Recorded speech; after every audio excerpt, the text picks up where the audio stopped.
வணக்கம். Hitech news TV செய்திகள். சென்னை பத்திரிகையாளர் மன்றத்தில் தேசிய மக்கள் சக்தி தலைவர் வழக்கறிஞர் எம்.எல். ரவி அவர்கள் வேட்பாளர் அறிமுகம் மற்றும் தேர்தல் அறிக்கையினை வெளியிட்டார். முதற்கட்டமாக 20 வேட்பாளர்கள் அறிமுகம் செய்து வைத்தார்.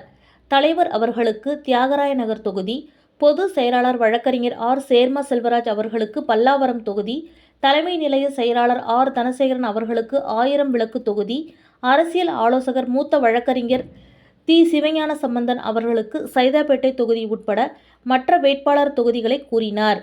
மேலும் 2026 சட்டமன்ற தேர்தலில் ஒத்த கருத்துடைய கட்சியுடன் இணைந்து தேர்தலை சந்திக்க உள்ளோம் என்றும் அவர் கூறினார். அதனைத் தொடர்ந்து தேர்தல் அறிக்கையில் அவர் பேசியதாவது: பள்ளி முதல் பல்கலைக்கழகம் வரை அனைத்து கல்வியும் தாய்மொழியில் கற்பிக்க சட்டம் இயற்றப்படும். 1ஆம் வகுப்பு முதல் 10ஆம் வகுப்பு வரை அனைத்து தனியார் பள்ளி கட்டணத்தை அரசே ஏற்றுக்கொள்ளும்.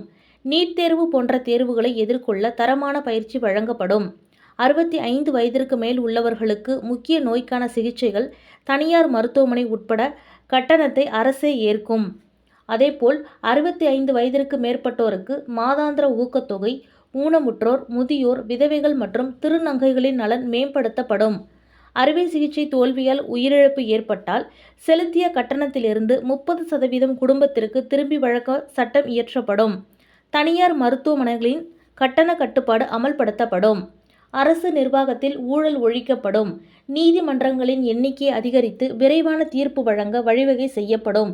பெண்கள் மற்றும் குழந்தைகள் மீதான குற்றங்களுக்கு விரைவான தண்டனை பெற்றுத்தர வழிவகை செய்யப்படும்.